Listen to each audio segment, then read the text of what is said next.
आपण पाहताय महाराष्ट्र खबर न्यूज। या बातमीचे प्रायोजक आहेत श्री गणेश ज्वेलर्स अँड सराफ हडपसर पुणे।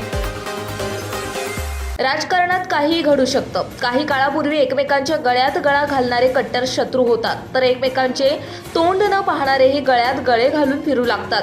महाराष्ट्राच्या राजकीय वर्तुळातही अशीच काही परिस्थिती उद्भवली आहे। 2 दिवसांपूर्वी अजित पवारांवर टीकास्त्र सोडणारे शिवसेना शिंदे गटाचे नेते विजय शिवतारे हे आता बॅकफूटवर गेल्याचं दिसत आहे। विजय शिवतारे आणि उपमुख्यमंत्री अजित पवार यांच्यातील वाद मिटला असून त्यांच्यात मनोमिलन झाल्याची माहिती समोर येत आहे। काल बुधवारी मुख्यमंत्री एकनाथ शिंदे यांच्या वर्षा या निवासस्थानी मुख्यमंत्री शिंदे तसेच उपमुख्यमंत्री देवेंद्र फडणवीस आणि अजित पवार यांच्यासोबत विजय शिवतारे यांची विशेष बैठक पार पडली।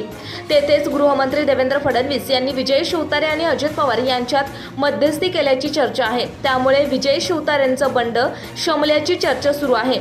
या बैठकीतील चर्चेबाबत पत्रकार परिषद घेऊन शिवतारे आपली भूमिका प्रसार माध्यमांसमोर मांडणार आहेत।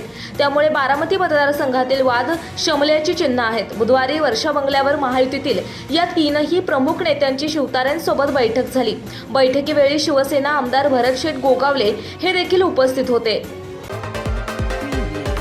आपण पाहताय महाराष्ट्र खबर न्यूज।